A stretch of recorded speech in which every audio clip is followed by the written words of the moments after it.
Good afternoon, friends. Good afternoon, all. Good afternoon, sir. Good afternoon. Good afternoon, sir.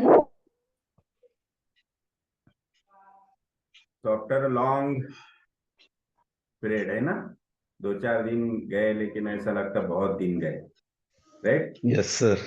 अभी आदत होगी sir अभी इस लेक्चर की। हाँ, लेकिन क्या हुआ, हमारे बाजू में ये कंस्ट्रक्शन शुरू है प्लॉट का। तो उस दिन उनका बोरवेल का काम शुरू था और आज वो नीचे अंडरग्राउंड कंक्रीट कर रहे हैं। तो अभी अभी भी आप लोगों को नॉइस सुने आ रहा होगा। तो कंटिन्यूस वो मिक्सर मशीन का आवाज शुरू है, ठीक है? थोड़ा सा वो डिस्टर्ब कर रहा है हमें, तो हम उस पे भी सॉल्यूशन ढूंढ रहे थे। आज एक्चुअली वो वाईफाई वाले को बुलाया था कि दूसरे रूम में वाईफाई कनेक्शन मिल सकता क्या। तो वो अगर हो गया तो फिर ये आवाज का प्रॉब्लम सॉल्व हो जाएगा, तो फिर बाद में डिस्ट्रैक्शंस आएंगे नहीं। Yes, sir. तो अभी आप लोगों को ना आवाज सुने आ रहा है क्या? अभी नहीं आ रहा है सर।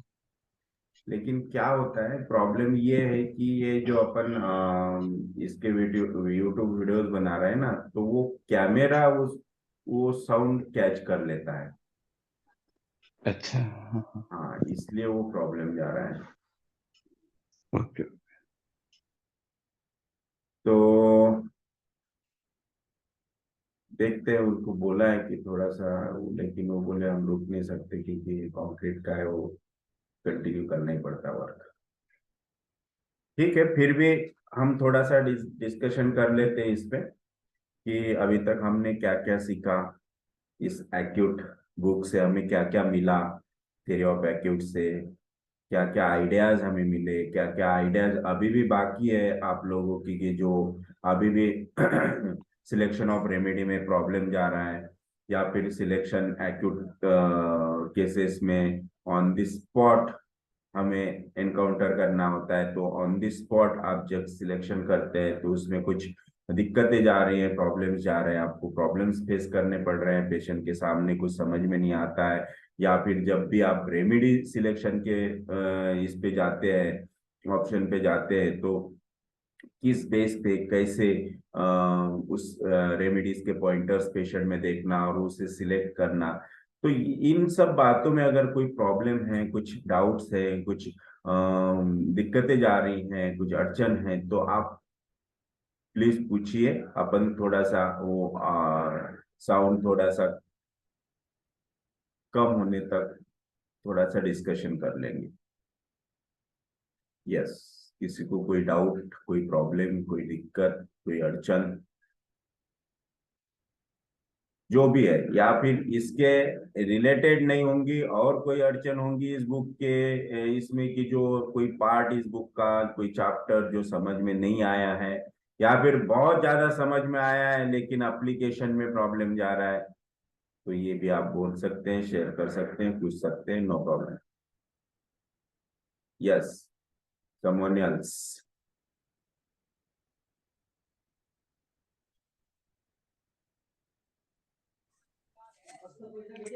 सर मुझे वो फेरम फास का एक बार फिर से रिपीट कीजिए। थ्योरम फॉस का क्या रिपीट करना है? वो फिर से एक बार उसको समझा के बताइए। थ्योरम फॉस और थ्योरम मेट दो रेमेडीज हमारे इसमें आए हुए हैं, राइट? Yes yes. तो थ्योरम फॉस और थ्योरम मेट हमने काय में देखा था? Mental anxiety, restlessness, right? Mental anxiety और मेंटल रेस्टलेसनेस, एंजियस, चिली। और चिली में भी हमने कहा देखा था उनको? तो जो इरिटेबल में है, इरिटेबल में 4 रेमेडीज दिए थे, nux vomica, China, chamomilla and arsenic. Then red discoloration में, और तीसरा पार्ट था उसका मिसप्लेस एंजाइटी। तो मिसप्लेस एंजाइटी में ओनली बराइटा काब है, और रेड डिस्कलरेशन में 2 रेमेडीज है, फेरमेट एंड फेरम फॉस. तो ferrum met it is very strong positive remedy because of metal. So metal होने की वजह से वो बहुत ही पॉजिटिव रेमेडी होती है. Always think I am right, I am right, I am right. So ferrum met को आप कभी भी पूछो, कुछ भी पूछो, वो यही जवाब देगा कि नहीं, दिस इज राइट, मैं जो कह रहा हूं वही सही है. तो ये हो गया फेरमेट बिकॉज ऑफ मेटल क्वालिटी. सो वो पॉजिटिवनेस, वो स्ट्रांगनेस, हेड स्ट्रांगनेस उसमें आ जाता है. और ferrum phos it is very timid remedy, though it is metal but it is timid remedy, क्योंकि मेटल उसमें आया हुआ है लेकिन फॉस्फोरस एलिमेंट्स होने की वजह से वहां टिमिडिटी आती है. Phosphorus is very timid and fearful remedy. So phosphorus की वजह से वहां पे टिमिडिटी आएंगे. फेरम फॉस ये एक सर ने एक केस दिखाए थे, मैं वो केस आपके साथ डिस्कस करूंगा. SCPH प्लस में वो केस सर ने डिस्कस किए थे, एक्चुअली दिखाए नहीं थे. एक डॉक्टर थे, उन कुछ तभी शायद हैदराबाद या बैंगलोर से कोई डॉक्टर थे. सर वहां पे सेमिनार के लिए गए थे. तो उस डॉक्टर के भाई का कुछ एक्सीडेंट हो गया था और एक्सीडेंट में उनका विजन चले गया. तो सर ने उनको पूछा हिस्ट्री. वो सर को वो एयरपोर्ट पे लेने गए थे. तो एयरपोर्ट से आते आते उन्होंने कार में ही केस डिस्कस किए सर से. तो सर ने उस हिस्ट्री पूछे तो उनमें बहुत मतलब पॉजिटिविटी उस भाई के अंदर दिख रही थी. वो जो केस वो सर को बता रहे थे तो बोल रहे थे कि मेरा भाई बहुत ही पॉजिटिव है, बहुत स्ट्रांग है, हेड स्ट्रांग है. हमारे यहाँ कुछ अभी आप शायद हिस्ट्री देखेंगे तो कुछ साल पहले उधर साउथ में कुछ दंगल्स हुए थे. तो दंगल्स में इन्होंने बोला कि उसने इतना स्ट्रांग पॉजिटिव रोल उसमें निभाया कि कितने सारे लोगों की जानें बचाई. तो he is very strong person. तो सर ने बोला ये तो मेटल है, लेकिन कौन सा मेटल है. तो इतनी पॉजिटिविटी, इतनी स्ट्रांगनेस है और बहुत ही फेयर और रेड डिस्कलरेशन, ऐसा कुछ सर को बताया. तो सर ने सोचा कि ये फेरम है. तो अब फेरम है तो ferrum met it is a right sided remedy. लेकिन उसकी आंख लेफ्ट साइड, आंख डैमेज हो गई थी, लेफ्ट साइड आंख में विजन चली गई थी. तो सर ने कहा कि ferrum met it is right. तो उसे फेरम तो है लेकिन हमें लेफ्ट साइडेड फेरम चाहिए. तो फिर सर ने उसे फेरम फॉस दिया और कहा कि विद इन 24 आवर्स उसकी विजन आनी ही चाहिए. तो सर ने वहां पे फेरम फॉस के 200 का एक डोज देने को बोला. तो विद इन 24 आवर्स मतलब नेक्स्ट डे सेमिनार एंड होने तक उनका फोन आया कि उसे 50% विजन आ गई. So this is the ferrum phos. So ferrum phos it is left sided, ferrum mate it is right sided. Ferrum mate having reddish discoloration, strong positive, conscientious and aggravated by contradiction. Yes, थोड़ा सा भी contradiction उसे सहन नहीं होता है, क्योंकि he always think that, he always says that कि I am right, I am right. Yes. तो इस वजह से कॉन्ट्राडिक्शन उसे बिल्कुल पसंद नहीं. कोई अगर उसके सामने कुछ कॉन्ट्राडिक्ट करता है, कुछ अगेंस्ट में बोलता है, तो he never listen. Yes. Then anemic chlorosis, false plethora. तो फेरम होने के बाद भी आपको ये दिखेगा कि पेशेंट का फेस रेड है, रेड डिस्कलरेशन है, लेकिन anemic. So this is false plethora. Ameliorated by open air, cool air and gentle motion. This is ferrum mate. Ferrum mate is very conscientious patient. And ferrum phos again having red discoloration, flashes of face, face hot दिखेगा, flashes रहेंगे face पे, then timidity and acuteness of complaints. Ferrum phos it is more acute remedy, acute complaints में ferrum phos बहुत अच्छा work करता है। Then reddish discoloration, aversion to company, intolerance to interruption, hindrance, right sidedness. देखो इसमें right sided दिया है, लेकिन राइट साइडेड फेरम मेट है, फेरम पॉज लेफ्ट साइडेड है। Then anemic relaxation ameliorated by open air, confusion, then indifference to exciting events, indifference to exciting events, exciting events के लिए indifference। कभी भी ये पेशेंट कोई फंक्शन, किसी ने बोला कि चलो आज कुछ करते हैं, कुछ सेलिब्रेट करते हैं, कुछ गैदरिंग्स करते हैं, तो he never go. So this is ferrum pause. So clear, any doubt? Sir acuteness of symptoms.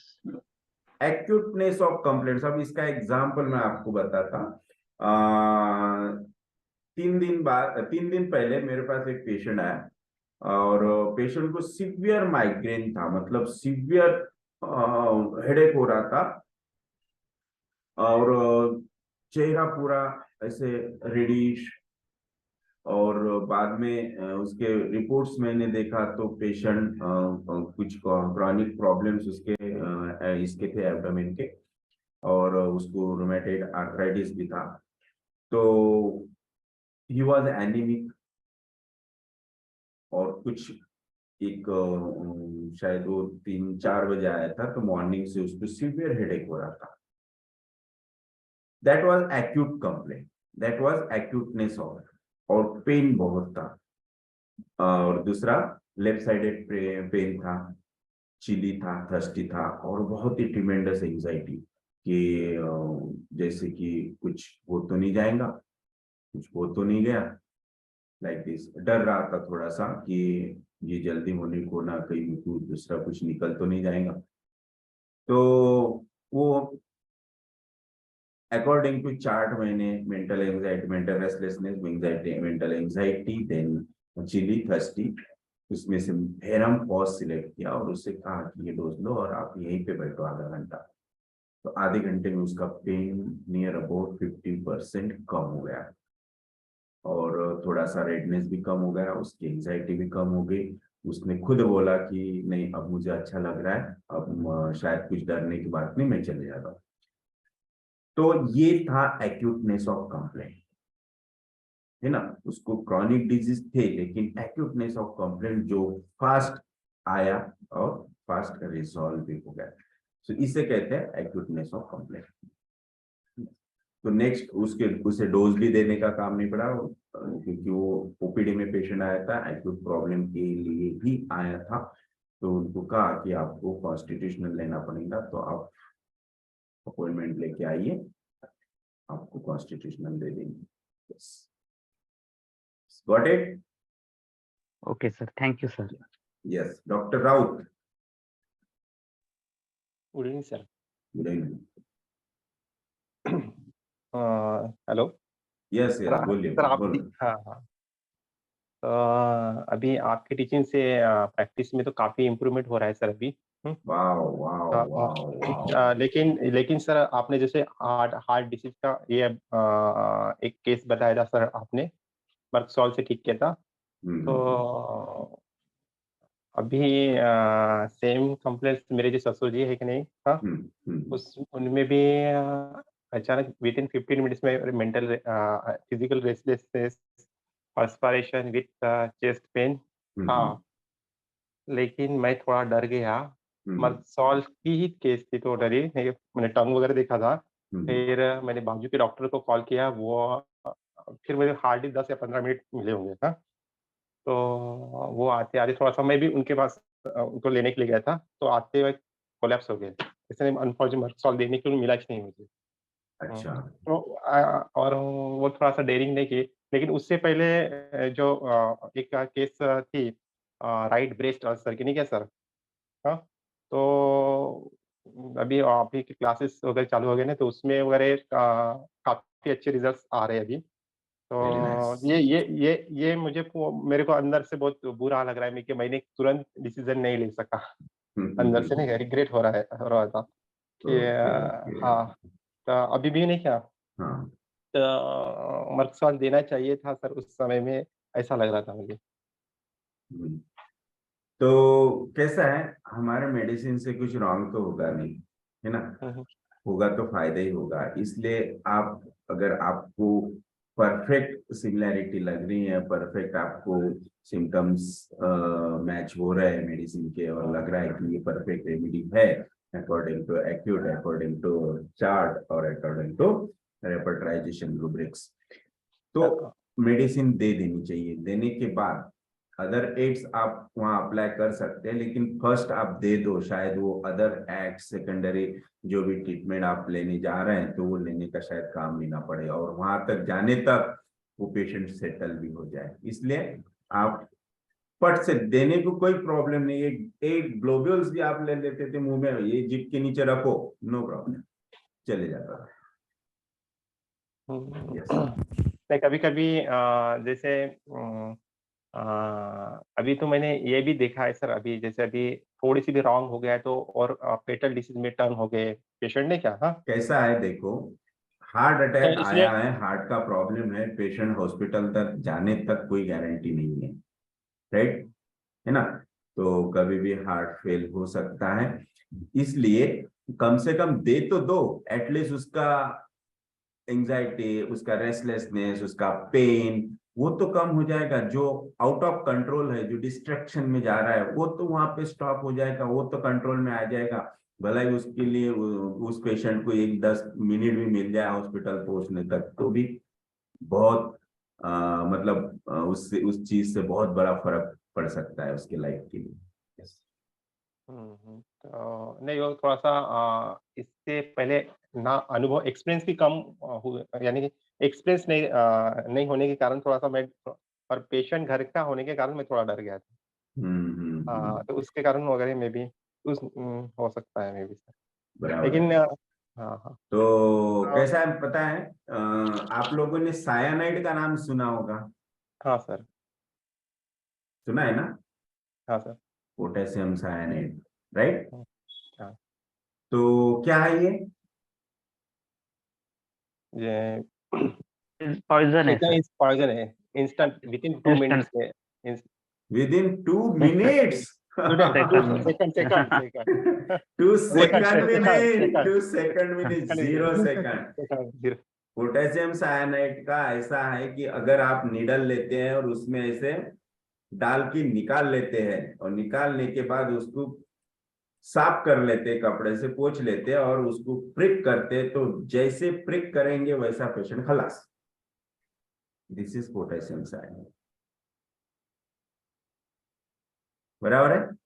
हाँ सर। तो ये पोटेशियम साइनाइड का शोध, इन्वेंशन किसने किया?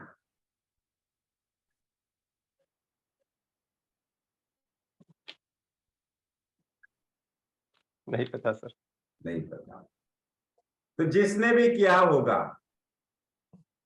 उसने, उस साइंटिस्ट ने कितनी बार इसको एक्सपीरियंस किया?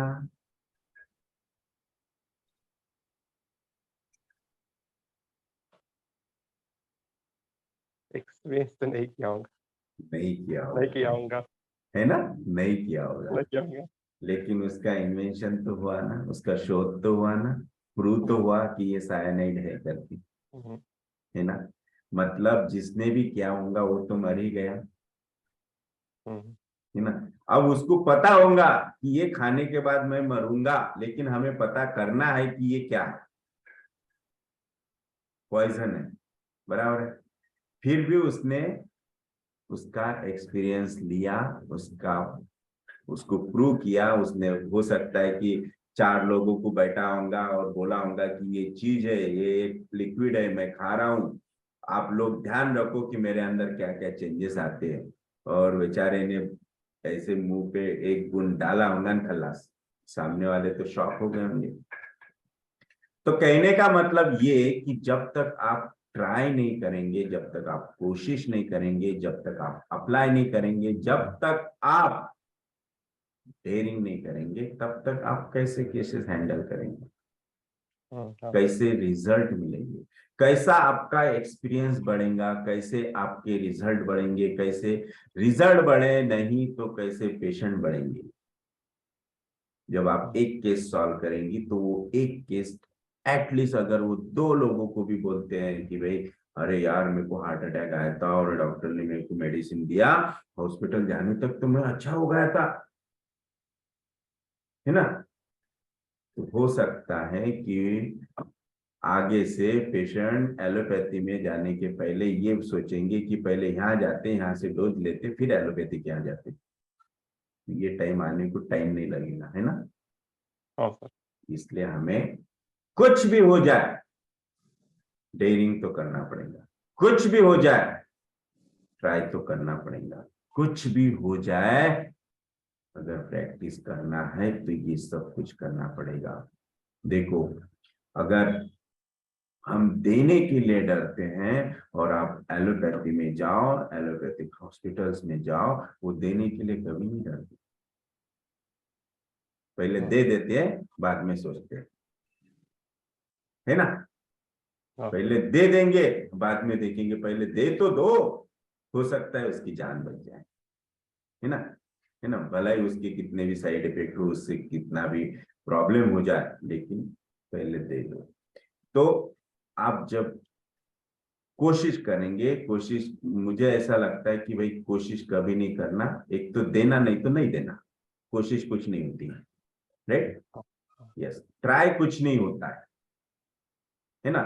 ट्राई होता है क्या, नहीं, एक तो होगा नहीं तो नहीं होगा, राइट।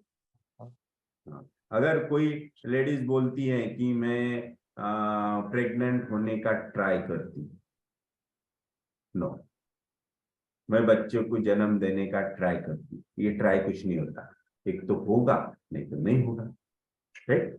तो हमें करना है और करना पड़ेगा तो ही पॉसिबल है, राइट।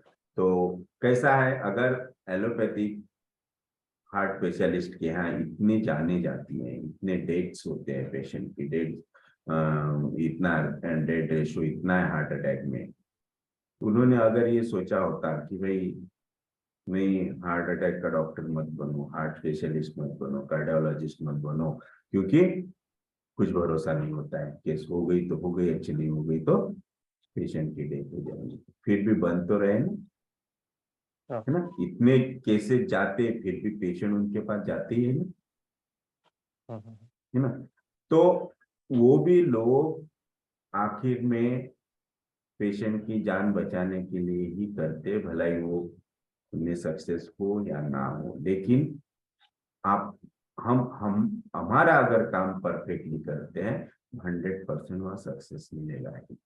तो हमें कोशिश नहीं, हमें काम करना ही है, हमें मेहनत करनी है और हमें मेडिसिन देना ही है। अगर हमारे समझ में आ रहा है, अच्छी तरह से हम समझ पा रहे तो फट से मेडिसिन दे दो। अगर आपको समझ में नहीं आ रहा है, आप कंफ्यूजन में हैं, और confusion is very dangerous, confusion नहीं होना चाहिए, और कंफ्यूजन है तो फिर मत दो, लेकिन कंफ्यूजन निकालने के लिए आपको मेहनत करनी पड़ेगी। Yes, so okay, thank you.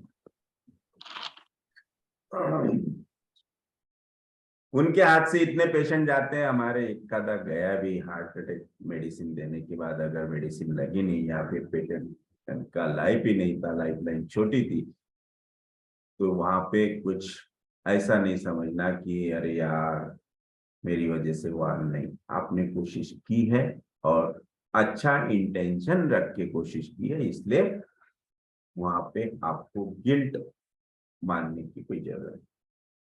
भलाई उसमें से ये सीखो कि मेडिसिन क्यों नहीं लगी, डेथ क्यों हुई, है ना। यस, तो हमारे डोजेस कम हुए, या फिर हमने wrong medicine, perfect medicine similimum select नहीं किया, या फिर पेशेंट का टाइम हमें हमारे मेडिसिन को टाइम ही नहीं मिला एक्ट होने के लिए, इस तरह से उसमें रीजंस हो सकते हैं। लेकिन हम जब इस तरह से कोशिश करेंगे कि हमें करना ही है तो 100% वो होगा ही।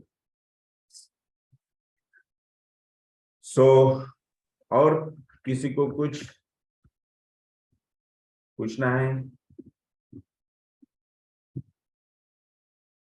आज का ओपन सेशन है, कोई भी कुछ भी पूछ सकता है। सर एक पूछना था।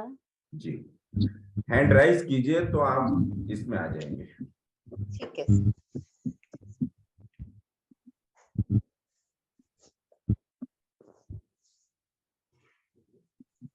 Yes sir. रेखा हाँ सर। बोल। सर इपिगैस्ट्रिक पेन तो सेंट्रलाइज रहता है और थ्रोट भी, अगर जिसमें right side left side confirm नहीं रहा और फिर हमको right side remedy left sided अगर मेटल है सर, तो फिर कौन सा मेटल सिलेक्ट करना चाहिए? ऐसे कंफ्यूजन रहा है, ऐसे वक्त क्या करना चाहिए? तो सबसे पहले मुझे सब देने ये बताएं कि स्किन की साइड कौन सी होती है, हार्ट की साइड कौन सी होती है, लीवर की साइड कौन सी होती है? तो भी राइट साइडेड है सर, पर बाकी ओके नहीं होती है। तो जो सिंगुलर ऑर्गन्स है उनकी साइड नहीं होती। सर रेमेडी सिलेक्शन में फिर कैसे करें? ओके, तो जितने भी सिंगुलर ऑर्गन्स है उनकी साइड नहीं होती है, इसलिए अब इपिगैस्ट्रिक पेन ये सेंट्रलाइज है, राइट? तो इपिगैस्ट्रिक पेन है तो वहां पे साइड देखने का कोई काम ही नहीं। ओके, देन आपने और आगे क्या पूछा? नहीं सर, अगर जैसे इपिगैस्ट्रिक पेन है और अगर हमारा कोई जैसे फेरमेट और फेरमफॉस, हाँ, ऐसे दोनों रेमेडी में से अगर हमको सिलेक्ट करना है तो फिर सर ऐसे वक्त कैसे, कौन सी रेमेडी सिलेक्ट की? तो मुझे ये बताइए कि आप फेरम पे गए कैसे? सर एग्जाम्पल दिया। ओके, तो दोनों में से रेमेडी देखना मतलब है कौन सी, ये देखना है, फेरम और ferrum phos, right? Ferrum met और फेरम फॉस, राइट? यही ना? Yes sir. तो हाँ दोनों दोनों में से कौन सी रेमेडी सिलेक्ट करना है। तो अभी जो मैंने कंपैरिजन बताया था दोनों में, वो कंपैरिजन वहां अप्लाई करो कि पेशेंट में टिमिडिटी है कि पॉजिटिवनेस है, करेजियसनेस है, स्ट्रांगनेस है ना, ऑब्स्टिनेंसी है। अगर पेशेंट बहुत टिमिड है, फियरफुल है, देन जैसे फॉस्फरस लाइक उसका ये है, फेसिंग है, मोस्टली मेटल कैसे होते हैं, स्क्वेरिश फेस होते हैं, बोनी स्ट्रक्चर उनका बहुत स्ट्रांग होता है। और जो फॉस्फरस होता है इसका चेहरा बहुत ऐसे लॉन्ग होता है, टेपरिंग चिन होगा, है ना, क्यूटनेस होगा फेशियल पे, और फेशियल एक्सप्रेशंस बहुत शार्प होंगे, नोज शार्प, आईज शार्प। अगर ऐसा कुछ है तो आप फेरम पॉस पे जा सकते हैं। Ferrum phos it is left sided, ferrum met it is right sided. अगर पेशेंट में इपिगैस्ट्रिक पेन के अलावा और कोई प्रॉब्लम है, जैसे कि हेड, हैंड, लेग्स में कुछ प्रॉब्लम्स है, या फिर कुछ अदर पेन्स है उसके साथ एसोसिएटेड सिम्टम्स, कुछ कंप्लेंट्स है, तो आप उसमें देख सकते हैं कि राइट साइड है कि लेफ्ट साइड है। ये भी नहीं है तो फिर डिजायर एवर्जेंस में जाओ। देन जो एक आपको पता है कि टिमिडिटी और उसका करेजियसनेस आप कैसा निकालेंगे पेशेंट से? तो पेशेंट में अगर ट्रिमेंडस एंजाइटी है लेकिन उसके साथ साथ पेशेंट को डर भी लग रहा है तो आप फॉस्फरस पे जाइए। लेकिन अगर डर नहीं है, पेशेंट बोलता है नो नो नो नो, आप मेडिसिन दो, मुझे पता है मैं अच्छा हो जाऊंगा, राइट? और आपने अगर पूछा कि भाई ये क्या, कैसे क्या कह रहे हैं आपके अच्छे हो जाएंगे, कुछ इन्वेस्टिगेशन करना है, नहीं कोई जरूरत नहीं, आप खाली दवा दे दो, मुझे पता है मैं कल अच्छा हो जाऊंगा। This is made. Okay sir. Okay, sir thank you. Thank you. Yes. Sir मुझे पूछना था सर। हम्म। सर मेरे बेटे के वो कफ के बारे में पूछना था। तो आपने सर उस दिन पल्सरीला 200 बताए थे तो मैंने दी थी सर, हम्म, तो कम हो गया है सर, लेकिन मॉर्निंग में थोड़ा-सा आता ही है कफ और दोपहर में एक आध बार आता है। लेकिन रिलीफ तो हाँ, पहले से हाँ, कितना अच्छा है सर 60-70% ठीक है सर अभी। तो थोड़ा वेट करो और आरडी निकल जाएगा सब कुछ। ठीक है sir. Okay, thank you sir. Yes Khatdev ji बोलिए। सर पेशेंट को अगर हिस्ट्री में हमें मिलता है कि नेजल ब्लीडिंग है और बाद में उसको यूट्राइन ब्लीडिंग भी है फीमेल पेशेंट से, तो क्या हम हेमोरेजिक टेंडेंसी रूब्रिक ले सकते हैं क्या सर? ले सकते हैं, लेकिन ये रिकरेंटली है तो ले सकते हैं। और उसमें हिस्ट्री में क्योंकि क्रॉनिक केस है तो आपको फिर चाइल्डहुड से देखना पड़ेगा कि कभी भी कुछ भी लगता है तो प्रोफ्यूज ब्लीडिंग होती है, बहुत ब्लीडिंग होती है। हर बार कंप्लेंट यही होता है कि कुछ भी हुआ तो फास्ट ब्लीडिंग होगा, तो वहां पे हिमोरेजिक टेंडेंसी आएगी। क्योंकि यूटेराइन ब्लीडिंग है ये बिकॉज ऑफ हार्मोनल प्रॉब्लम है, तो वहां पे ब्लीडिंग टेंडेंसी नहीं ले सकते आप। नहीं, जैसे रिकरेंट एबॉर्शंस है या नेजल ब्लीडिंग की पास हिस्ट्री है और एबॉर्शन अलग थिंग हो गई, एबॉर्शन मतलब ब्लीडिंग नहीं हुआ। अच्छा, हाँ, abortion it is totally the मतलब डिफरेंट थिंग, ये उसमें मत मिक्स करो क्योंकि वो हाँ। और ब्लीडिंग है तो ओनली यूटेराइन ब्लीडिंग है, और वो भी उसमें भी आपको ये देखना पड़ेगा कि मेनोपॉज है क्या, राइट। तो ये हाँ। टोटली हार्मोनल हो जाएगा। और नेजल ब्लीडिंग है उसके साथ साथ नेजल ब्लीडिंग सिंस चाइल्डहुड उसको होता है, सन हीट एक्सपोजर हुआ तो नेजल ब्लीडिंग होगा, या फिर कहीं थोड़ा सा भी कट हो जाता है तो प्रोफ्यूज ब्लीडिंग होगा। Then you can think about the actual haemorrhagic tendency. Okay sir, thank you sir. Thank you. Yes, someone else. Sir, one more thing. Yes. Sir, epigastric pain with duodenal ulcer, तो इसका conflict क्या हो सकता है sir? Epigastric pain with duodenal ulcer, अब वो pen epigastric है कि नहीं है एक्चुअल में, बिकॉज ऑफ अल्सर वो पेन रेफरिंग पेन हो सकता है, राइट। तो Yes, sir. वहां पे पेन को हमें नहीं देखना है, हमें देखना है अल्सर को। अब Yes. Ulcer that is the duodenum, duodenum कहाँ पे होता है? स्टमक के नीचे, राइट। Yes, sir. तो mostly duodenum it is a large intestine, am I Yes. Right? Yes, sir. Large है कि स्मॉल इंटेस्टाइन है duodenum? So first part of small intestine. Small intestine है ना, लार्ज इंटेस्टाइन नहीं है। Ascending colon, transverse colon, descending colon, these are large intestine. I think Rekha और किसी का ऑडियो ये चालू है क्या?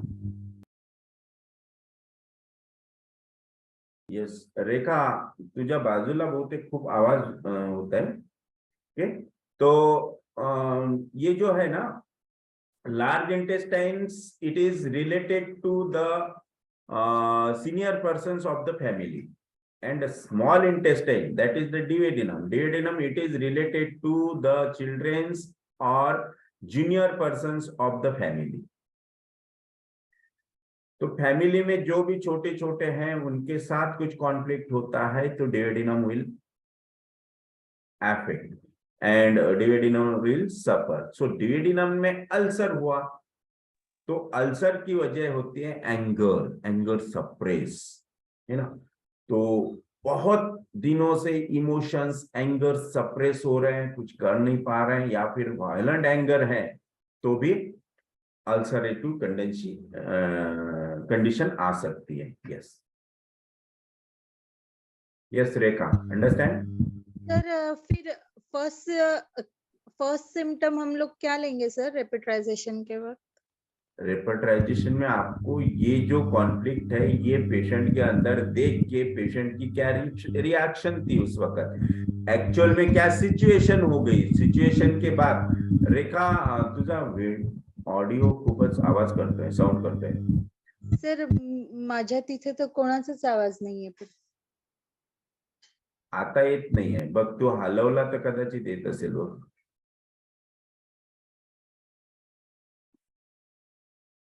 ओके, तो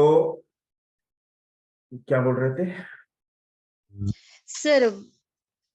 सिम्टम फर्स्ट असं हाँ. कॉन्फ्लिक्ट. तर त्या पेशेंट, उस पेशेंट की रिएक्शन आपको देखना पड़ेगा, रिएक्शन के बाद डिस्पोजिशन आपको देखना पड़ेगा, और क्या कॉन्फ्लिक्ट हुआ और वो कॉन्फ्लिक्ट क्यों हुआ, ऐसी क्या सिचुएशन आ गई थी, ऐसा क्या फैमिली में कुछ मतलब सरकमस्टेंसेस आए जिसमें इस पेशेंट को कुछ हुआ, मेंटल इमोशनल कुछ फैक्टर्स आए, जिसके बाद पेशेंट, अब देखो बहुत से पेशेंट बोलते हैं कि ड्रिंकिंग करता था, स्मोकिंग करता था, बहुत हॉटलिंग करता था, उसकी वजह से अल्सर हुआ. नहीं, तो ये सब चीजें करने के पीछे भी मेंटल इमोशनल फैक्टर है कि ये पर्सन उस लाइन में क्यों गया, उस तरफ क्यों टर्न हुआ. तो क्या मेंटल इमोशनल फैक्टर था जिस वजह से ये पेशेंट घर पे खाना न खाते हुए हमेशा बाहर खाता था, ड्रिंक करता था, स्मोकिंग करता था, इसकी वजह भी मेंटल फैक्टर है वहां पे. तो वो मेंटल फैक्टर क्या है और वो मेंटल फैक्टर क्यों हुआ, इसके डीप, इतने डीप तक, उसके तय तक आपको जाना पड़ेगा, तब जाके आपको ओरिजिनल उसकी रिएक्शन एंड डिस्पोजिशन मिलेंगी, और वो ओरिजिनल डिस्पोजिशन एंड रिएक्शन आपको लेना पड़ेगा, तब जाके आप ड्यूडेनल अल्सर को डिस्क्राइब कर सकते हैं.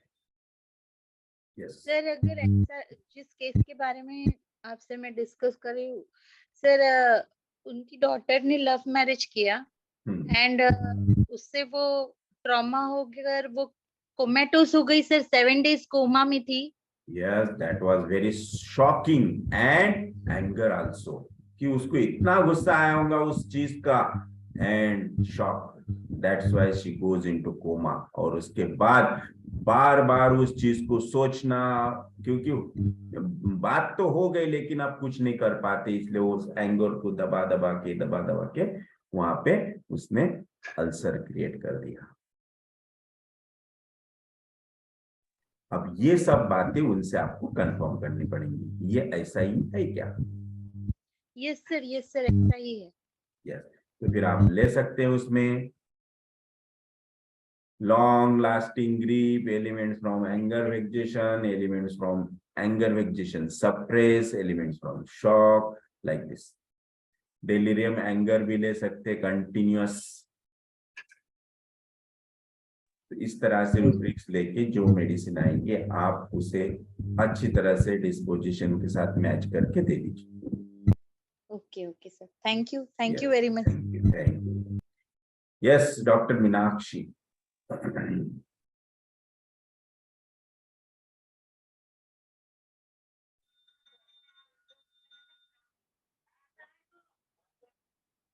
डॉक्टर मीनाक्षी, आपका हैंड राइज है. Yes, sir. Yes, sir. Sir, hello. Good afternoon, Yeah, sir. good afternoon, good afternoon. Actually, मेरे को एक क्वेश्चन था. मैंने एक पेशेंट को ट्रीट किया है. First I would like to intro myself. आपको पता नहीं होगा, सो जस्ट फॉर्मल. मैं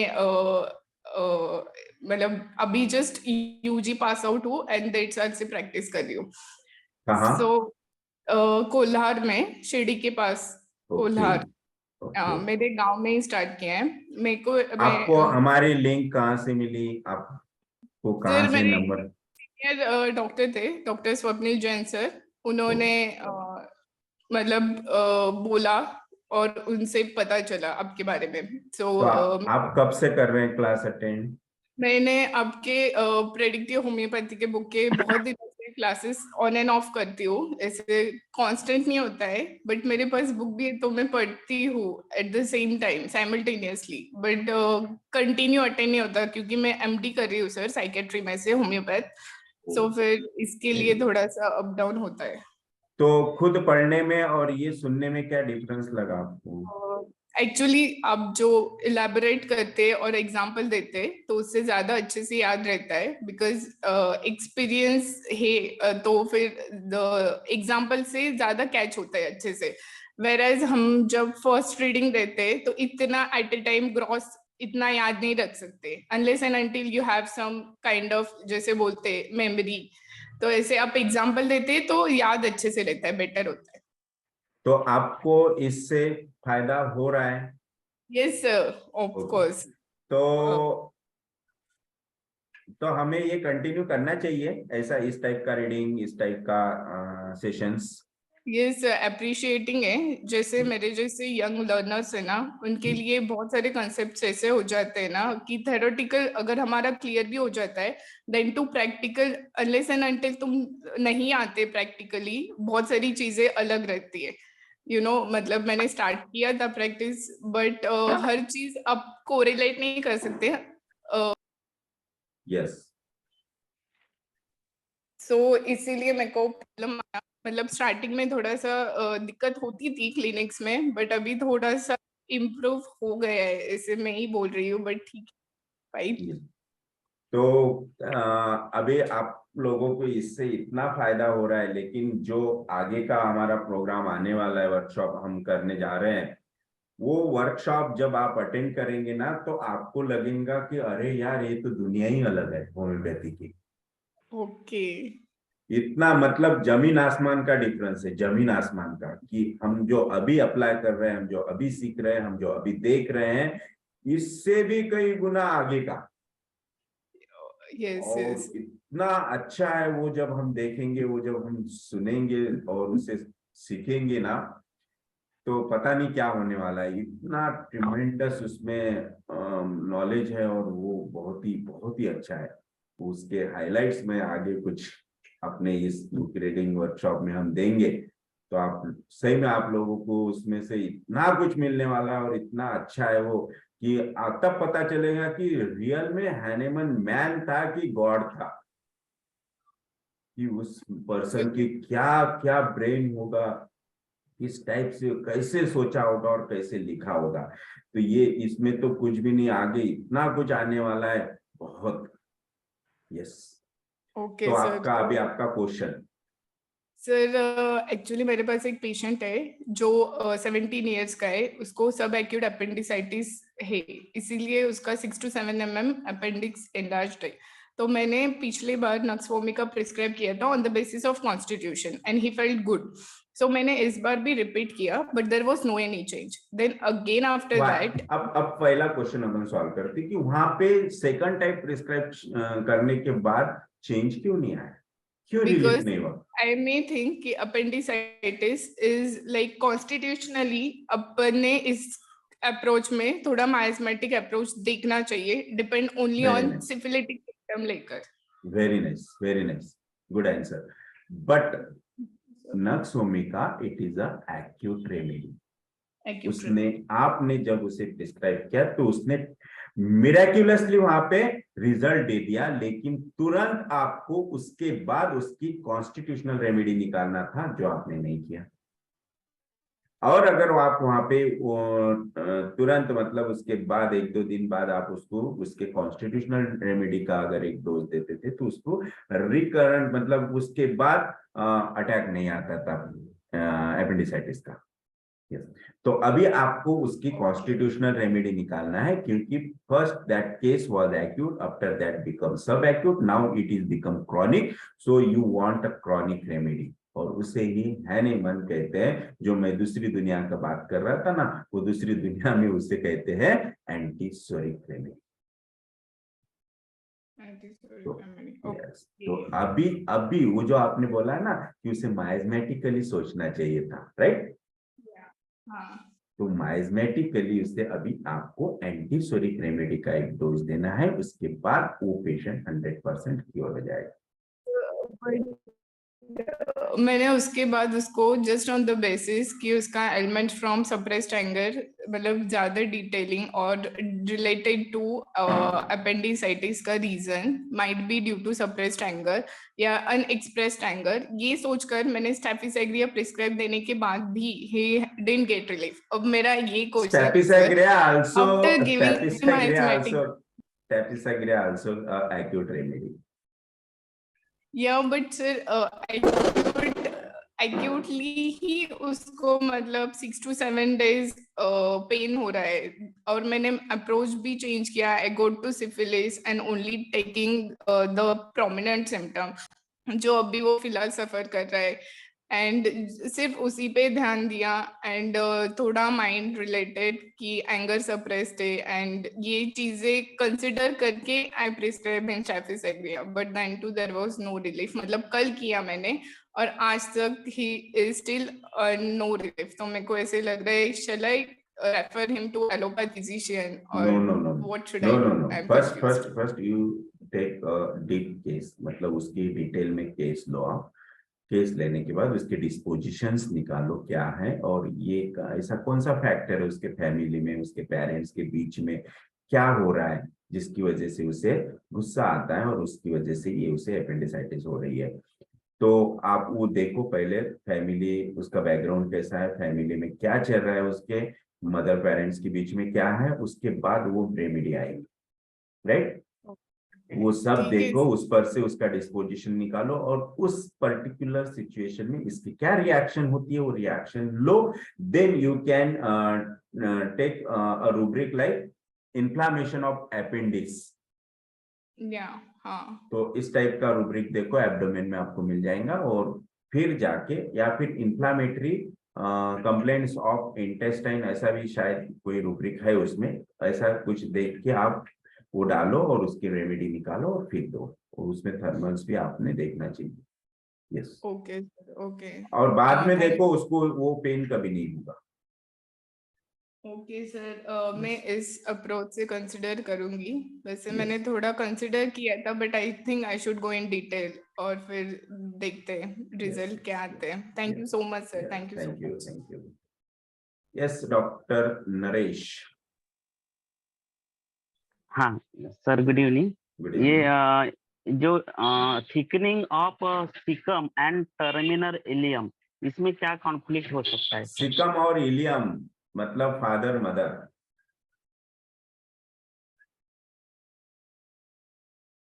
father mother relationship is not good. Hello. Yes sir. हाँ, तो वो देखो आप. तो पेशेंट कौन है? एक पेशेंट है सर मेरा. उसको बार बार नहीं, कौन टॉयलेट है? जाना पड़ता. कौन है मतलब बच्चा है? हाँ नहीं, एजेड है सर, 45 एज. तो उसके पेरेंट्स है Patient. क्या? हाँ पेरेंट है, लेकिन पेरेंट में उतना लगाव नहीं है सर. वो यानी Yes. जो बोले है बराबर है, उनके बराबर उसका अटैचमेंट नहीं है उतना. यस. तो अटैचमेंट क्यों नहीं है? वो मैंने पूछने की कोशिश की है तो पेरेंट्स, पहले ये देखो कि पेरेंट्स को इसके साथ अटैचमेंट नहीं है कि इसको पेरेंट के साथ अटैचमेंट नहीं है. वो बोले कि वो टीचर थे पहले. हाँ. तो उनका पेंशन वगैरह आता है, वो अपने इसमें खुश है, लेकिन ना कोई डिसीजन में इनको पूछते ये, और ना ये उनको पूछते. कुछ रहा तो उनको बुला लेते हैं, लेकिन उतना जो रहना चाहिए फैमिली का उतना है ही नहीं. तो मैंने ऐसा पूछने की कोशिश की, लेकिन क्यों है, लेकिन उन्होंने नहीं बताया. यस. तो बहुत से इजीली रूब्रिक्स आ जाएंगे वहां पे कि indifference to loved ones, then जो भी मतलब बता नहीं रहे, इसका मतलब बहुत रिजर्व है, हॉटी भी है, इगोइस्टिक पर्सन है, नहीं बता रहा है. तो इस टाइप के रूब्रिक्स निकालो, लेकिन कंफर्म करके कि ये है कि नहीं है ना. ये लेके फिर आप मेडिसिन निकालो, हो जाएगा. Thank you sir. और उसमें और डीप में जाने की कोशिश करो कि ये कब से बिगड़े हुआ है ये काम, मतलब ये relationship. Yes sir. Yeah okay, Yes. Thank you sir. Doctor Raut. हाँ सर, हर एक मेडिसिन ट्राइमेज़मेटिक रहती है सर. देखो, हाँ sir. According to Vijayakar sir की हर मेडिसिन ट्राइमेज़मेटिक होती है, लेकिन कुछ मेडिसिन वेल प्रूव्ड है, कुछ नहीं है. तो कुछ मेडिसिन में उसके मायज़म भी वेल प्रूव्ड नहीं है, इसलिए ये हम बोल नहीं सकते. इसलिए विजयकर सर हमेशा बोलते हैं कि मोस्टली पॉलीक्रेस्ट रेमेडीज पे जाओ जो ट्राइमेज़मेटिक होती है और वेल प्रूव्ड होती है. हाँ, जैसे अभी अपेंडिसाइटिस का केस बता रहे थे मैडम ने, अभी नहीं क्या? नक्सवामी का कॉन्स्टिट्यूशन नहीं हो सकता है क्या सर? जैसे अभी सर ने भी नक्सवामी का nux vomica it is a acute remedy. Sir ने भी क्रोनिक पेशेंट शायद नक्सवामिका से एक दो ठीक किए थे, मैंने पढ़ा है। यस, मैंने क्या- हमने भी हाँ, किए, हाँ, लेकिन ये कंफर्म नहीं बोल सकते कि वो क्रॉनिक रेमेडी है करके, क्योंकि हैनेमन ने उसे एक्यूट लिस्ट में दिया है। हाँ, यस, ठीक है, thank you. Yes, thank you. क्योंकि आप देखो, मैंने नक्सोमिका के भी केसेस आपको दिखाए हैं, लेकिन वो सब केसेस एक्यूट थे, एक्यूट स्ट्रॉन्ग सिफिलिटिक केसेस थे, और strong fast progressing syphilitic case थे जिनमें नक्सोमिका से रिजल्ट आए, इसलिए वो एक्यूटी केस हो गए, राइट। मेरे पास एक रूमेटॉइड आर्थराइटिस की पेशेंट है सर। हाँ, उसको मैंने नक्सवामिका ही दिया था, उसको पेन भी सब कुछ रिलीफ है और आरए फैक्टर भी कम हो गया है, बाकी नहीं क्या। तो मैं सोच रहा अभी सुनने का राइट, एग्जैक्टली करेक्ट आपने बोला कि आपने उसे नक्सोमिका दिया और नक्सोमिका से उसके बहुत अच्छा रिजल्ट आया, बहुत अच्छे उसके पेन कम हो गए, उसके कंप्लेंट कम हो गए, लेकिन वहां पे ये देखने की जरूरत है कि वो 100% क्योर हुआ क्या। अगर उसमें कुछ भी सिम्टम बाकी है, इसका मतलब नक्सोमिका की वहां पे एक्शन खत्म हो गई। अभी आपको नक्सोमिका के आगे के बारे में सोचना है कि वहां पे नक्सोमिका को आगे लेके जाने में कौन सी रेमेडी वर्क करेगी। मतलब आपको नक्सोमिका के रिलेशनशिप में जाके भी आप मेडिसिन सिलेक्ट कर सकते हैं, या फिर अभी उसके जो भी प्रेजेंट सिम्टम्स है उसको देख के, उसको लेके रेपर्टराइज करके आप, मतलब प्रेजेंट सिम्टम, इसका मतलब ये नहीं कि डिजीज सिम्टम लो, उसके अंदर कौन से सिम्टम पूरे तरह से चलेगा और कुछ सिम्टम जो बाकी है वो सिम्टम। तो फिर ये नहीं कि भाई उसके डिजीज सिम्टम्स को ही लेना है, नहीं, उसके डिस्पोजिशन में भी कुछ जो ऐसे डिस्पोजिशंस है जो कंप्लीटली ओके हो गए और कुछ अभी भी बाकी है, जैसे कि एंगर उसमें अगर होगा, और एंगर जैसे स्टार्टिंग में एंगर वायलेंट था तो अभी भी एंगर वायलेंट ही है, स्टार्टिंग में वो बहुत ही कवार्डाइज था तो अभी भी कवार्डाइज ही है, तो ये सिम्टम गए नहीं, इसका मतलब वो अभी भी प्रेजेंट है। तो ऐसे डिस्पोजिशंस को हमें लेके वो वापस रेपर्टराइज करके उसकी रेमेडीज निकालनी पड़ेंगी, जो रेमेडी नक्सोमिका को फॉलोवेल में भी कवर करती है। Yes, thank you sir. Sir nux vomica polycrest remedy नहीं है क्या? नक्सोमिका पॉलीक्रेस्ट है लेकिन क्रॉनिक नहीं है। मतलब हैनेमन की अगर आप the theory of chronic disease में जाएंगे तो, सॉरी, मटर रेमेडी का प्यूरा और थ्योरी ऑफ क्रॉनिक डिजीज में जाएंगे तो nux vomica it is a non antipsoric remedy, that is the acute remedy. और क्रॉनिक में अगर जाना है तो वो एंटीसोरिक लिस्ट में आनी चाहिए, और एंटीसोरिक लिस्ट में नक्सोमिका नहीं है, it is non antipsoric remedy. Sir फिर ये क्रोनिक केसेस में काम नहीं करेंगे क्या? नहीं, क्रॉनिक केसेस में वो 100% क्योर नहीं देगी, कुछ दिन तक वो आएगा, वापस निकल जाएगा, और कुछ दिन तक निकल जाएगा, वापस कुछ आएगा। ओके। लेकिन एक्यूट डिजीज अगर सिफिलिटिक भी है, स्ट्रॉन्ग सिफिलिटिक है, तो वो कंप्लीट क्योर वो दे सकती है। उसके बाद आपको, अगर उस पेशेंट को कुछ क्रॉनिक डिजीज है तो उसके लिए आपको उसकी कॉन्स्टिट्यूशनल रेमेडी ही फाइंड आउट करना पड़ेगा।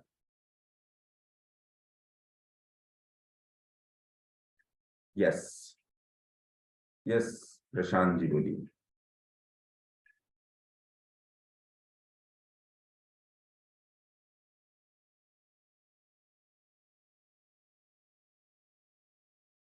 हेलो।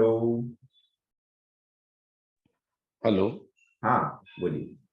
सर पेशेंट को अगर हमने माइजोमेटिक मेडिसिन दी है, जीसीएस दी है, उसके बाद उसको अक्यूट कंप्लेंट्स आती है, तो चार्ट उसको रिलेशनशिप में जाके अक्यूट मेडिसिन देनी चाहिए कि चार्ट में से ही उसके सिम्टम्स लेके उसको चार्ट की मेडिसिन देनी चाहिए।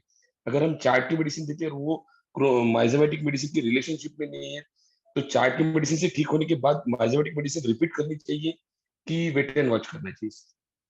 देखो, फर्स्ट थिंग ये है कि सबसे पहले तो आप अपने माइंड में ये फिट कर लो जो मैं अभी बताने जा रहा हूँ, कि अगर आप पेशेंट को कॉन्स्टिट्यूशनल ट्रीट कर रहे हैं तो उसको एक्यूट जो भी प्रॉब्लम आता है तो उसे तुरंत आपको प्रिस्क्राइब नहीं करना है, ना ही एक्यूट रेमेडी, ना ही उसे रिपीट करना है। फर्स्ट आपको हमेशा एक ही चीज करना है, वेट एंड वॉच। अगर उसे कुछ सीवियर होता है, पेशेंट में डलनेस आता है, पेशेंट में वीकनेस आ रहा है, आप देख रहे हैं कि पेशेंट कुछ डिग्रेड होते जा रहा है, then you can think about that constitutional remedy. अगर उसके थर्मल थर्स्ट, उसके जो भी पैरामीटर्स है वो पूरे तरह से उस कॉन्स्टिट्यूशनल मेडिसिन को मतलब कवर कर रहे हैं तो आपको उसका ही डोज रिपीट करना है। अदरवाइज अगर वो कॉन्स्टिट्यूशनल रेमेडी उसे कवर नहीं कर रही, थर्मल्स चेंज हो गए, थर्स्ट चेंज हो गई, उसके कुछ जो भी जनरल पैरामीटर्स है वो टोटली चेंज हो गए और वो कॉन्स्टिट्यूशनल रेमेडी उसे कवर नहीं कर रही, then you can think about the acute remedy. अब एक्यूट रेमेडी में आपको एक्यूट चार्ट पर से जाना है या फिर आपको रेपर्टाइज करना है, ये डिपेंड करता है कि आपके पास अभी क्या क्या उसके सिम्टम्स है।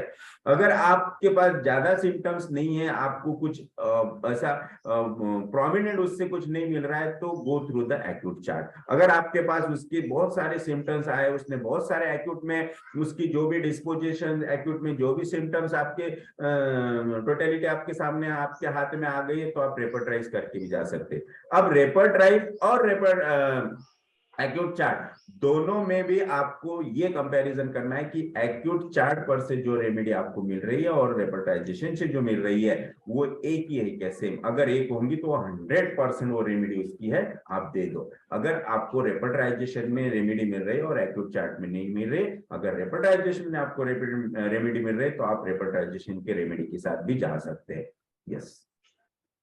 नहीं, मेरा ये और एक सवाल था सर कि रेपर्टाइज मेडिसिन देने के बाद कॉन्स्टिट्यूशनल मेडिसिन रिपीट करनी है क्या उसको? यस, उसका ये प्रॉब्लम जाने के बाद उसे कुछ दिन तक आपको एसएल पे रखना है। एसएल देने के बाद अगर पेशेंट में प्रोग्रेस दिख रहा है आपको एक्यूट कंडीशन जाने के बाद कि उसके जो भी पहले के क्रॉनिक डिजीज के सिम्टम्स थे वो भी अभी धीरे धीरे प्रोग्रेसिंग ही है, तो वेट एंड वॉच। अगर वो प्रोग्रेसिव नहीं है, एक जगह पे आके रुक गए, अभी प्रोग्रेस हो नहीं रहा है, स्टैंड स्टिल है case, then you can repeat that the same potency. Thank you sir.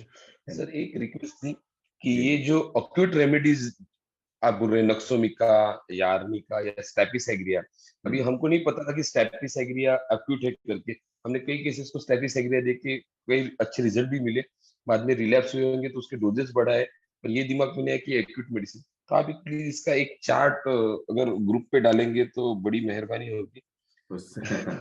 वो हम सब मिलके वो प्रोग्राम बना रहे हैं, मतलब मैं जो प्रोग्राम बना रहा हूँ उसमें हम सब इन्वॉल्व होंगे, इन्वॉल्व रहेंगे, और वो सब जितना भी उसका मटेरियल है वो सब आपके सामने आने वाला है। थोड़ा सा थ्योरी ऑफ क्रोनिक डिसीज जो आप पढ़ रहे हैं, हमारी तो हिम्मत नहीं हो रही उसको पढ़ने की अभी। तो आप उसमें से अगर कोई पार्ट हमारे लायक छोड़ते कि आप इसको पढ़ो और इसमें से कुछ निकालो, तो वो काम हमें ऐसा छोड़ता नहीं, ऐसे छोड़ते नहीं आता, ऐसे छोड़ते नहीं आता है। वो बुक का एक एक वर्ड काम का है, वो बुक का एक एक वर्ड काम का है। सर उसकी लैंग्वेज कितनी हार्ड है उसको अंडरस्टैंड कर। वो बुक की जितनी लैंग्वेज इजी है ना, वो किसी बुक की लैंग्वेज इजी नहीं है। खाली एक बार अगर मन लगा कि उसमें घुस गए ना तो सब इजी ही है, लेकिन जब तक हम घुसते नहीं तब तक सब हार्ड ही लगता है। सर आप अभी शुरुआत कर दीजिए ना, तो हम आपके साथ साथ, हो सकता है हमारे लिए भी वो इजी हो जाए। तो प्लीज ये जर्नी को कंटिन्यू करिएगा सर। नहीं, हम जो प्रोग्राम कर रहे हैं ना, वो प्रोग्राम हमारा हम साथ साथ है, ऐसा ही रहेगा। आप लोग जब तक उसमें इन्वॉल्व नहीं होंगे तब तक वो प्रोग्राम चलेगा ही नहीं आगे। बिल्कुल सर, ये डिस्कशन ऐसा चलने वाला है, जब तक आप उसमें पूछेंगे नहीं तब तक वो आगे नहीं बढ़ेगा। यस सर, नहीं हम तो इन्वॉल्व है ही सर, और कंटिन्यू रहेंगे आपके साथ। वो बहुत ही अच्छा प्रोग्राम होने वाला है। थोड़ा सा वेट करो, मैं इसलिए वेट करने को बोल रहा हूँ कि हम एक बार मायाजम का बुक फिनिश कर लेते, उसके बाद वो प्रोग्राम सोच रहे थे। हम सोच रहे थे कि 10 अप्रैल से, मतलब हनुमान जयंती से हम उसे शुरुआत करें, लेकिन शायद ये पॉसिबल नहीं होगा क्योंकि 10 अप्रैल तक हमारा मायाजम शायद कंप्लीट नहीं होगा, और दूसरा मैं 10 अप्रैल को जर्मनी जा रहा हूँ। तो यस, तो शायद 10 अप्रैल ब्लेसिंग्स, को सर के ब्लेसिंग्स लेने के लिए। नहीं, वहाँ पे एक सेमिनार है, उसे अटेंड करने जा रहा हूँ जर्मनी, और हैनेमन प्लेस को भी मैं विजिट करूंगा। Yes yes sir.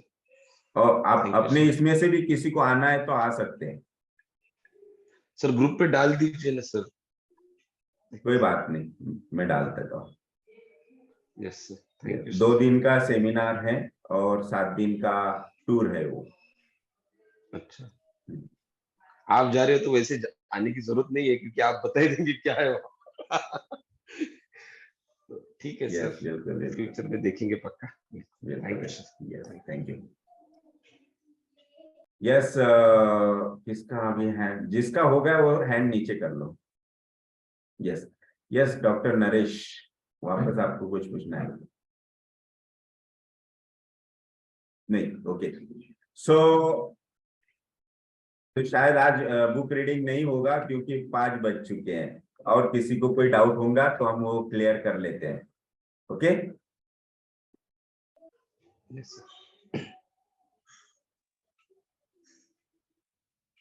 I think आज का रीडिंग नहीं हुआ लेकिन डिस्कशन काफी अच्छा हुआ, right? Am I right? Yes sir, yes sir.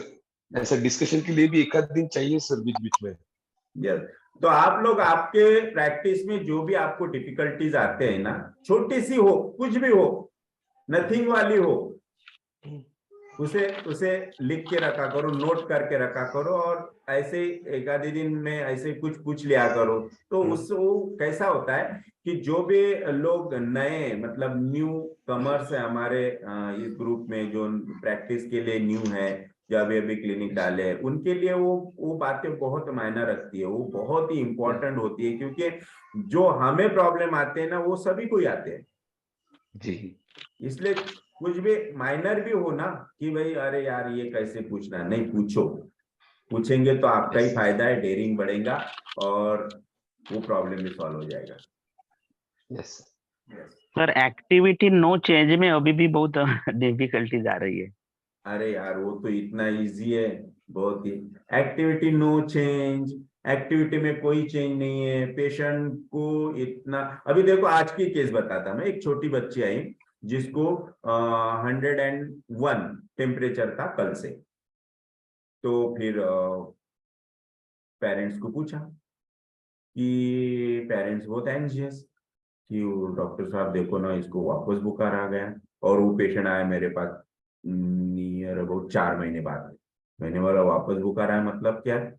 4 महीने से तो आप आए ही नहीं।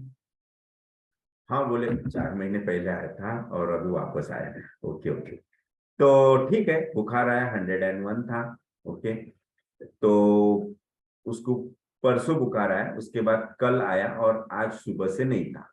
मैंने पूछा ये परसों से आज तक कैसी है?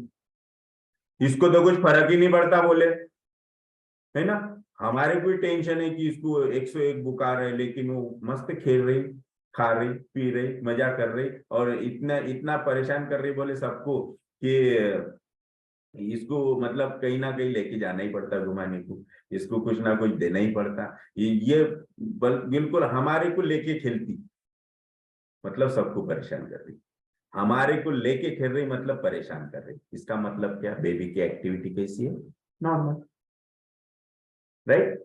तो अब एक्टिविटी नॉर्मल है, फिर आपको देखना है कि वो हॉट है कि चिली है। उसमें 3 रेमेडी है। हॉट है तो ओपियम नाइट्रोम्यूट, चिली है तो सिलिशिया। अब एकदम पिक्चर क्लियर हो गया कि 2 में से एक सिलेक्ट करना है, और नहीं चिली है तो फिर एक ही रेमेडी है, सिलिशिया। अगर 2 में से एक सिलेक्ट करना है हॉट में, तो नाइट्रम है कि ओपियम है। अगर उसे कुछ फर्क ही नहीं पड़ रहा है, दैट मीन्स कंटेंडेड है। उसे नहीं दिया तो भी नो प्रॉब्लम, उसे मतलब रोती नहीं है, कंटेंडेड है, कुछ मांगती नहीं है, तो फिर ओपियम। अगर उसे आपने कुछ सहलाया, समझाया, उसके साथ सिंपैथी दिखाई तो चिढ़ जाती है, तो फिर नाइट्रोल म्यूट है। लेकिन उस पेशेंट को मैंने कुछ नहीं दिया, उसको एसएल दिया और भेज दिया। क्यों? क्योंकि एक्टिविटी में नो चेंज था, बेबी का फिजिकल जनरल्स ओके थे, कोई प्रॉब्लम नहीं था, इसलिए वेट एंड वॉच, कल तक देखते हैं क्या होता है। तो एक्टिविटी नो चेंज निकालना इतना इजी है। अब ये बताइए कि आपको कहाँ प्रॉब्लम जा रहा है उसमें। सर मैंने ऐसे कंसीडर किया, ऐसे पूछा उसको कि एक्टिविटी में क्या फर्क पड़ा, उसको देखा तो कुछ पड़ा नहीं था, तो उसके हिसाब से कुछ अगर मेडिसिन देते हैं तो उसके रिजल्ट नहीं आए, या फिर कभी देखते हैं कि ये मेडिसिन जो है 3 मेडिसिन है वो बराबर उसके जो है वो बराबर मैच नहीं हो रहे। हाँ, तो फिर उसमें मैग्नीशियम ग्रुप भी है, आप मैग्नीशियम पे जा सकते हैं। अगर वो पेशेंट रिजर्व्ड है, कंटेंडेड है ना, एवर्जन टू मिल्क है, तो आप मैग्नीशियम भी सोच सकते हैं। मैककार्ब, मैकफॉस, मैग्न्यूर, मैक्सल। लेकिन मोस्टली ये 3 ड्रग ही आते हैं उसमें। मुझे तो अभी तक मैग्नीशियम का काम नहीं पड़ा, मोस्टली ये 3 ड्रग में से ही आ जाता है रिजल्ट। और मोस्टली अगर फीवर है विथ वोमिटिंग है तो नाइट्रोम्यूर दे दो, फीवर है, कंटेंडेड है, स्ट्रीकिंग है, डर रही है तो ओपीएम दे दो, और चिली है देन बहुत ही कंसाइंशियस है, डिलीजेंट है, बुखार है, फिर भी पढ़ाई कर रहे हैं, फिर भी काम कर रहे हैं, तो सिलिशिया दे दो। मोस्टली ये 3 ड्रग ही आते हैं। Okay, thank you sir. So okay, और कोई? राउत जी, आपको कुछ पूछना है वापस? हाँ सर, एक पेशेंट है और ऑफ रेस्पिरेशन है, लेकिन वैसे तो वो 20 साल से आप बीच में म्यूट हो गए थे, इसलिए वापस पूछो, वापस बोलो। हाँ सर, एक पेशेंट है अभी नियर अबाउट 60 इयर्स ओल्ड, अभी 2 साल से डिफिकल्टी ऑफ रेस्पिरेशन है उनको, और काफ़ी सांस लेने में काफ़ी तकलीफ है। आफ्टर मिडनाइट से बहुत ज़्यादा तकलीफ होती है, लेकिन उनको कैसे वैसे 20 साल से वो थोड़ी बहुत यानी कि बीमारी थी, तो अभी लेकिन कंप्लेंट्स अभी 2 साल से दिखा रहे हैं ज़्यादा। तो 20 साल पहिले उनका सन यानी की मुलगा मरण पावला. त्याच्यानंतर त्यांना तेव्हापासून तब्येत खराब, म्हणजे ते दत्ताची पूजा करायला लागले, हे करायला लागले. त्याच्यानंतर ते देवाने थोडंसं सहारा दिला. त्याच्यानंतर ते थोड्या बहुत चांगल्या राहिल्या, पण परिपूर्ण कंप्लीटली ठीक नहीं झालं. Admit from shock. तो अभी वो एडमिट फ्रॉम शॉक अभी ले सकते हैं क्या सर वो 20 साल वाला? अभी कंप्लेंट 2 साल से है. नहीं, अभी उसको वो छोड़ दो। अभी वो मैंने वो जीसीएस में उसको टॉकिंग वाइवेशियस टिमिडिटी उस टाइप के है एक्चुअली, थ्रसलेस उस हिसाब से। और अभी जो रिसेंट कॉज है, तो रिसेंट कॉज ऐसा है कि वो अभी उनको बच्चा वगैरह कोई नहीं है, तर त्यांचं घर बांधायला निघालं, त्या तिन्ही बाजूला हे भांडण नाही का सर? हां. तिन्ही बाजूचे सगळे लोकं त्रास देतात. तर ती पण भांडण करते. तर रिसेंट कॉज जेव्हापासून हे डिफिकल्ट ऑफ रेस्पिरेशन, मला वाटतं ते इन्सिक्युरिटी येऊ शकते किंवा अँगर वेक्सेशन ही पण भांडण करते. तर मग हे यस, घ्यावं लागेल का सर? तो तीनों के बीच में फंस गई वो, है ना? हाँ, हाँ, हाँ. तो कैसे सांस लूं, कैसे जिंदा रहूं, कैसे मैं यहाँ पे रह पाऊंगी, नहीं रह पाऊंगी, that is the insecurity. And उसमें और क्या कहेंगे? Fear of future, right? हाँ, हाँ, हाँ. तो इसमें आप delirium anxious, then element from quarrels, element from और एक दूसरा ये डाल सकते हैं कि क्या बोलते उसको, डिल्यूजन डेंजर, डिल्यूजन डेंजर। उसके बाद मिडनाइट एग्रेवेशन। तो आप देखो हाँ. उसमें आपने क्या रेमेडी दी उसको? मैंने दिया ज नहीं सर, अभी देने वाला हूँ, लेकिन उसके अभी उसके उसकी रेमेडी आ चुकी है, आर्सेनिक एल्बम, आप दे दो। मैंने आर्सेनिक की सोचा था सर.